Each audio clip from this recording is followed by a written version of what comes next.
Yep, you guessed it. I'm in one of those videos.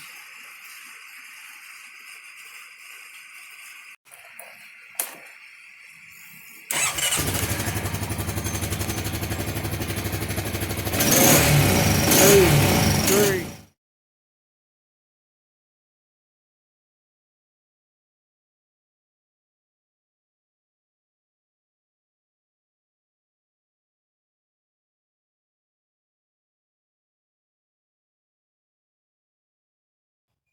BB2 Smurf here. Today, guys, we're going to be changing oil and doing the first service interval for our 2019 or 2020, not really sure which one it is, Honda Rancher. It's a pretty simple process, but I'm going to walk everybody through it just so in the event you're going to do it, you can. There are a couple videos show how to do this, but I don't think they're in depth and I don't think they show the things they should, so we're going to try to do this a better one. This is also, as you remember, the same one we installed the 12-volt plug on the side right here. This is a foot shift manual. In case you didn't watch the other video, this one is a foot shift, not electric shift. It is a four-wheel drive model. Basically what we're going to be doing today is changing the oil. We're changing the gear oil as well. And the oil located in the rear differential there. Alright guys, let's get to it. First thing you're going to want to do is remove this seat. When you remove the seat, you also want to remove the rear box. Inside this box has your owner's manual, which will show you how to get to everything. Now you may not have a box on the back like mine, so some of the variations will be different. First and foremost, in order to get this rear box off, you have to go to the back where the taillight's at. Once you're located in the back where the taillight's at, you must remove the snap that lets the door drop down in order to be able to remove the rear panel.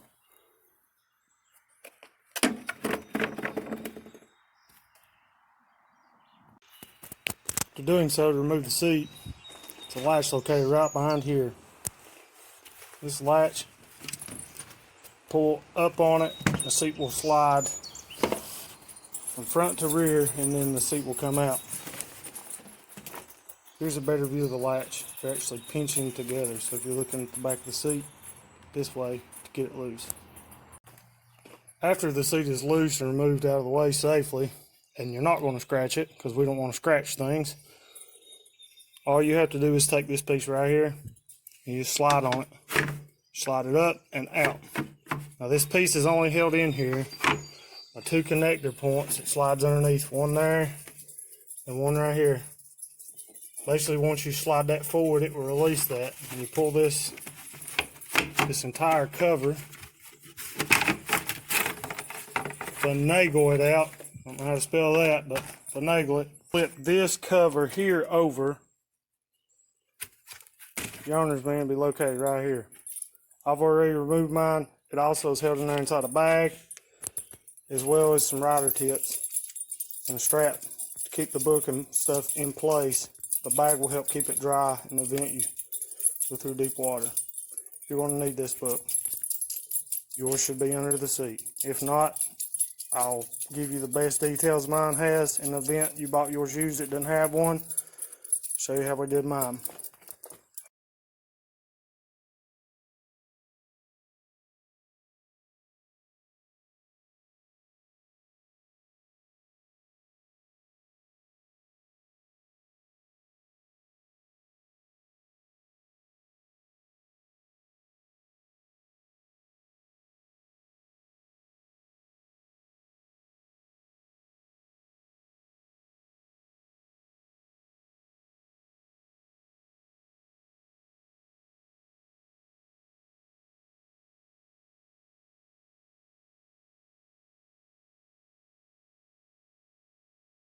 According to my owner's manual, the one this specifically covers is 2019 and these models right here.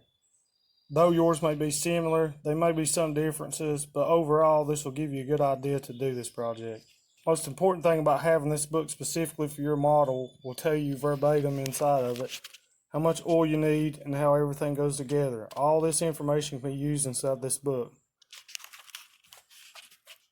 However, in the event you don't have this book and it did not come with yours, I will give you the general overview of what mine says and how to do it, and it may apply and should probably apply to your specific off-road machine.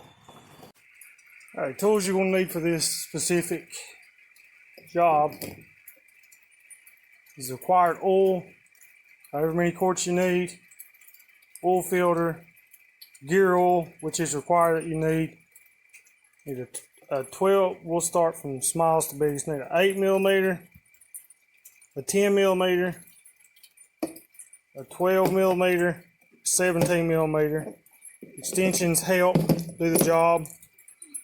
I'm going to say they're required for this one because of 3 specific bolts you have to reach. A screwdriver, flat, and a 4-way. And this is optional. You could probably do it with just one, but I use 2 in the video. Some anti-seize, because I'm a big fan of anti-seize, because I think it works. It works very well.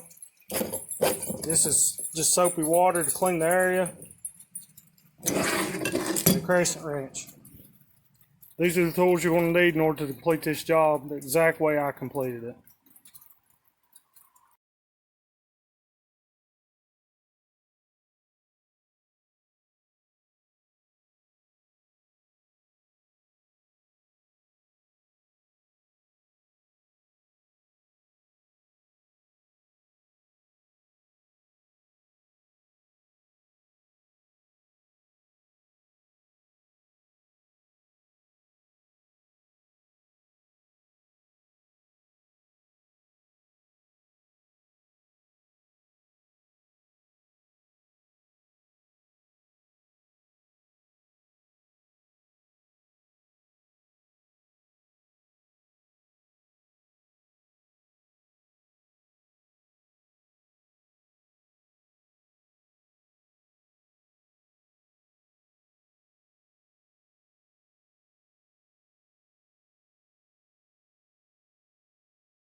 And once you have the seat removed, the right side of the ATV, you must remove this panel cover right here. This cover has to be removed in order to access the oil filter housing that's located down here. In order to do that, you can use 2 screwdrivers, just pry very easily. They probably make a specific tool, but for our case, we're not going to use that. We're going to use a snap puller and that, because that's what I have handy. To remove that, you remove this one. There's one on the other side, as you can see those. One on the other side. There's 2. As you remove those 2 snaps, you go down here and you pop, and there's a snap that comes loose. Stuck my hand right around the front here, pull it right here and pull gently to snap it. When it does, there's a spot right there and one on the other side. You pull them in the same exact position. Once you do, this piece come all the way out.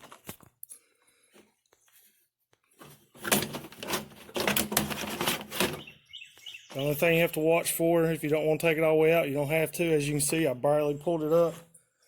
There's our oil filter housing that we need access to. If you do want to take it all the way out, that's perfectly fine. The manual says to take it all the way out. As you can see on this side, this is where you would actually check your actual engine oil. That cover pops loose to remove it. As you can see, the snaps are in the same place. You pull there, pull it out till it unsnaps. Pull it right here. This side will come loose. The 4-wheel drive shift is located here. Whenever you go to remove it, you have to remove the plastic over top of it. As you can see, this is a separate piece in here. Remove that, and that'll allow you access to get it all the way out. Right here on this side is also, as you can tell by this grommet, in which this piece snapped right there actually goes down in. So that way you know you're lined up and your points are lined up where they need to be. This piece is not removable from what I can tell. To complete those steps, you should be able to pull this thing up. Make note when you pull this up, down in each side is this piece here, and this piece slides down in this piece. And make sure that you don't pull out on it and break this piece, because then you're going to have rattling on the trail. It's going to vibrate and rattle really bad. Remember, when you pull this loose, you're just pulling this snap right there loose. This part will slide up and out of this piece here. You don't want to break this piece because it will rattle, and you have to ride it and listen to it rattle. So it's grooved right down in there where it slides down in, as I previously showed you. However, on each side of this, there's 2 They're located in the front that go down inside this foot section here. As you can see there, see the two of them that are red? Those slide down in there. If you're having trouble getting this put back on, make sure those are down in there or not pushed to the front or the back. That'll keep your vibration down when you're on the trail. As you can see, if this piece out of the way, you get a lot of view of a lot of the components that are in here. In the event you have to get something in here, this is kind of your overview as to what everything looks like with the gas tank off. Right there, this is a fuel injection model, so right there's the computer and wiring for it, which is great. It's on the top. Gas tank, actual locators there where your fuel pump goes into, even though the filler neck is located on that side right there. Still gives you plenty of access to everything that's in here in the event you have to get something. This is what you have access to.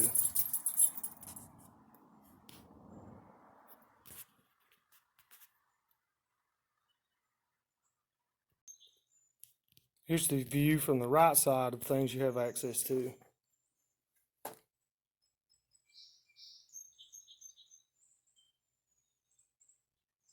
Forgive me for not spraying this off beforehand. I didn't plan on changing this. It was a spur of the moment deal. You can see this fuel pump housing a lot better right here, top of the fuel tank, and then the filler nozzle. The only parts we're specifically interested in is the oil filter housing, which is located here. It says right on it, notice filter seal faces out. Filter seal faces out, it says. Show you that when we get there. Also, in the event you was need this side taken loose, it could be useful to adjust the valves, which are indicated and shown how to do inside the owner's manual. There are a few videos that will help you do that. In the event you do have to adjust the valves in your ATV, I'm not adjusting mine because they sound fine. There's no clicking or anything. In the event you do have to adjust it, you must remove this entire gas tank, and all this has to come out of the way so you can get access to it, which is located down here.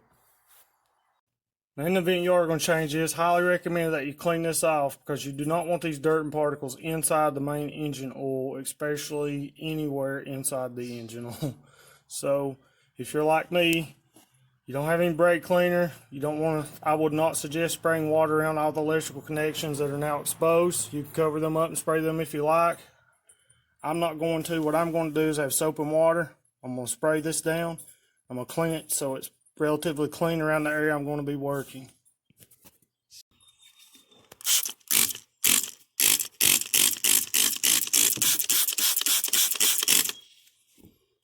Also, don't forget to do the other side where the dipstick's located.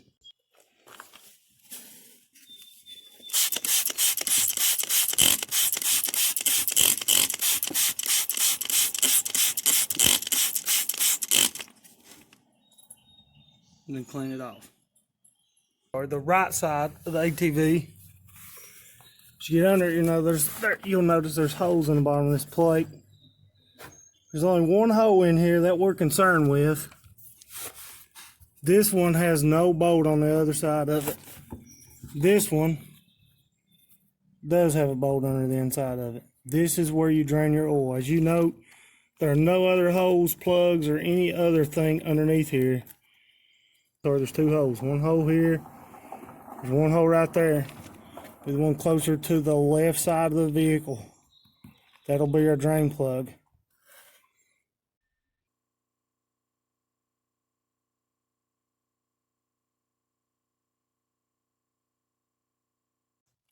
A drain plug is held on by 17 millimeter.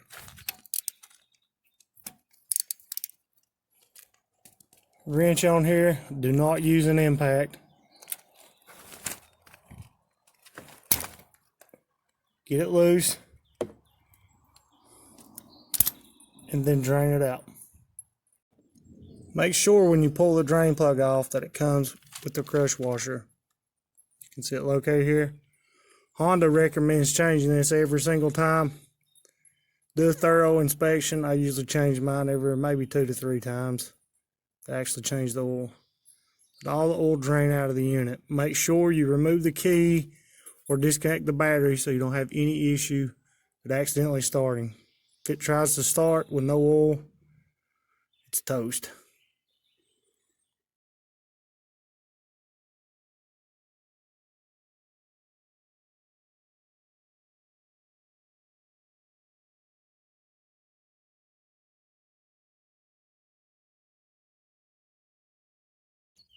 I've inspected the crush washer. It's in very good shape.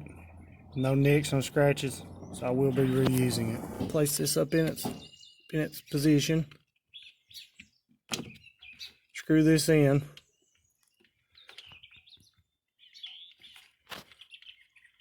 By hand so it starts. The torque spec for this is 18 foot-pounds or 25 newton meters. 18 foot-pounds or 25 newton meters. However, I don't have a torque wrench that small. So what I do, and I'm going to do, put it on here.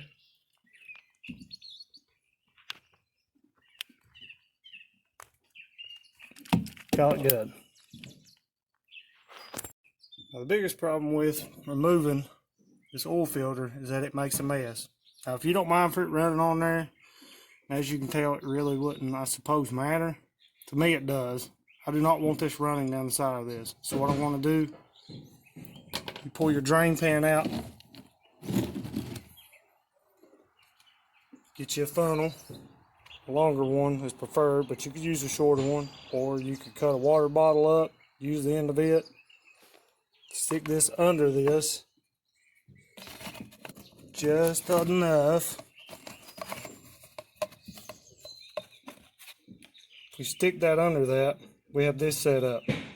That way when we take this oil filter loose, the oil will drain into that, run down, and it will drain right into our pan here. Better for the environment, better for pets, birds, whatever the world is that you're keeping, and it don't make a mess. These bolts located on this oil filter housing are an 8mm. Put these on here, and these are not very tight. Get it on here, break it loose. Loose there. There's 3 of them. Lost my socket. One there, one on the bottom. Take all those loose. When you do that, the oil will drain into your filter, and hopefully you don't lose your socket. No, all 3 bolts that go on the side of this housing cover are all the same length. They appear to have some kind of anti-seize, something on them from factory, because they're on all 3 and they're consecutive. My assumption is this had anti-seize on it because these are steel bolts and they're going into, my assumption is, aluminum housing to keep them from seizing up, because this part of the engine does get in a lot of water and mud and dirt. The filter housing removed, you can see a spring. There's an O-ring. You do not want to lose the O-ring. If it come off on the cover, make sure you're back on there or replace it if it appears to be damaged. This one is not. See a spring located back in there on the inside of the oil filter. This is this side and spring towards engine. This side, it says outside towards filter cover. The difference in this filter, you can see, has one of the way it's made. There's a rubber thing on this side, goes towards the cover. Spring sets on the side without the rubber cover. And if you buy an aftermarket oil filter, as I did, does not have this indication on it. That way you'll know in the future. This is my aftermarket filter. It does not have which direction this goes on. But since 1, we have the old one. 2, you watch the beginning of this video, this segment, you know that this part faces the cover. This part goes on the spring. There's also a seal located on the outside of this cover, as you can see here in black. My aftermarket filter come with a seal to replace this. However, I feel this one's in good need and was not leaking, so I will reuse it. However, in the event that you got one that didn't have it and it needs replaced, then you will have to replace this. Should go without saying, guys. Make sure that you clean this mating surface up very well with something clean before you reinstall it, because you do not want this leaking and you unaware. Because with the cover back on the side of this, you will not see that leak, because it does not fall directly on the ground, so you will not see it. It will run and fall out somewhere else, and before you know it, you'll be low on engine oil. You'll run the engine. Make sure it's clean. This is why we cleaned this surface and all this around here before we took it loose.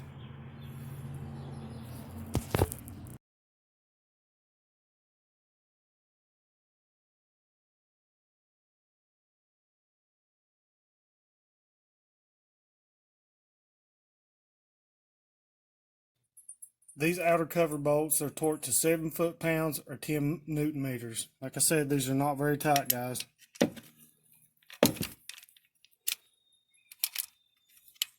And of course, when you start these, as I mentioned in one of my previous videos, you want to start and go around, easing a little bit on one side, on the left, a little bit on the right, the bottom, and go easy so it seats flush in there.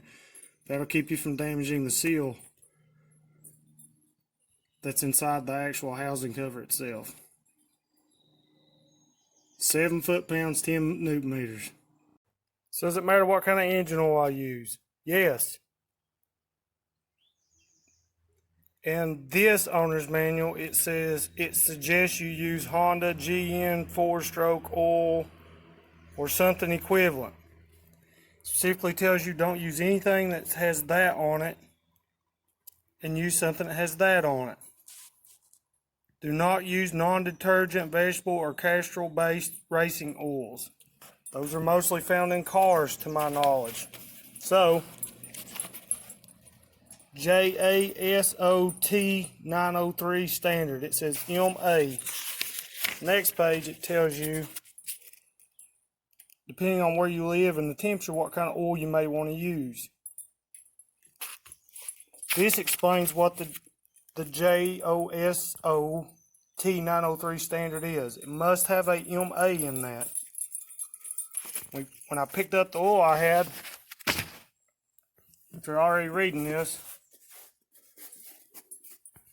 I was able to read right on the bottle, JASOMA2. This oil will work for my application. If you pick up oil, do not use regular oil or oil. I'm sorry if you guys don't like my Appalachian heritage. Make sure that your oil says MA, and I guess the 1 or 2 would depend on the manufacturer specifically. This is oil by the same manufacturer. If you look on this oil, it will tell you specifically it does not have the MA2 symbol, and it also has the thing that has detergents and things in it, the symbol that was previously shown. You do not use this type of oil. Do not use this type of oil. Do not use this type of oil. Don't do it. Make sure you check the seal for the oil to use. Very critical.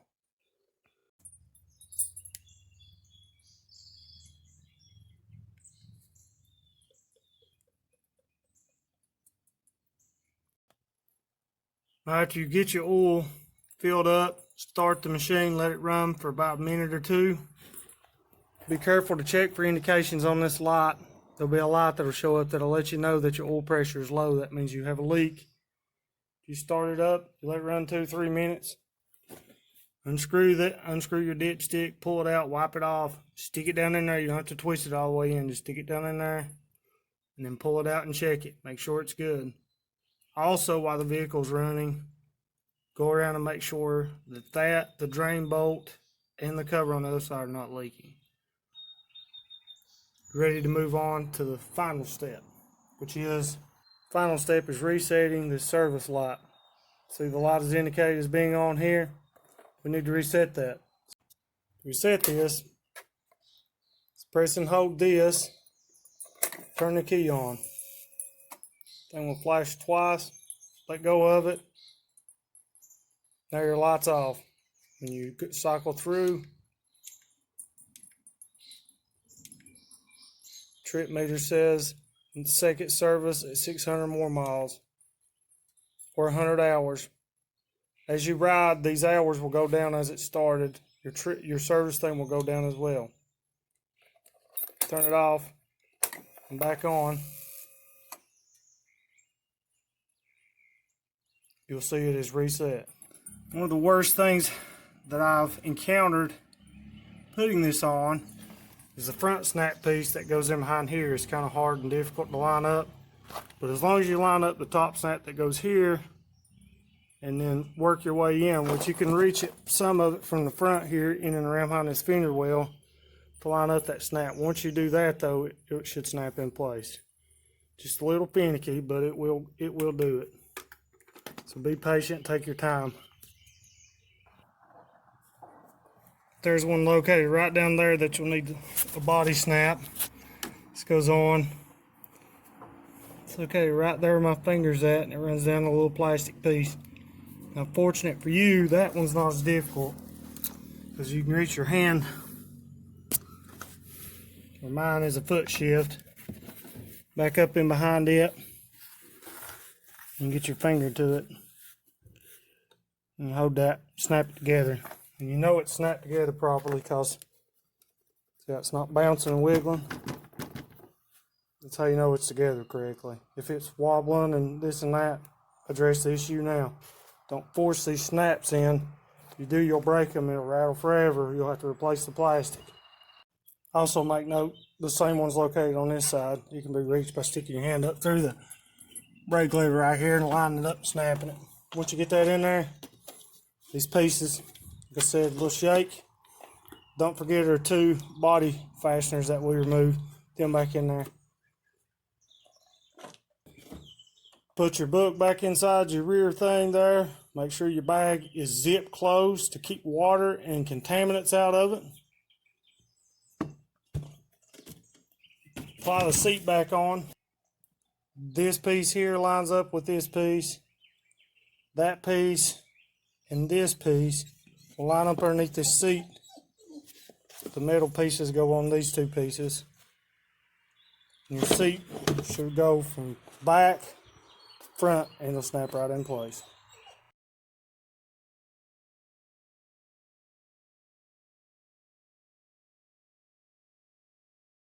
As always, guys, thanks for watching.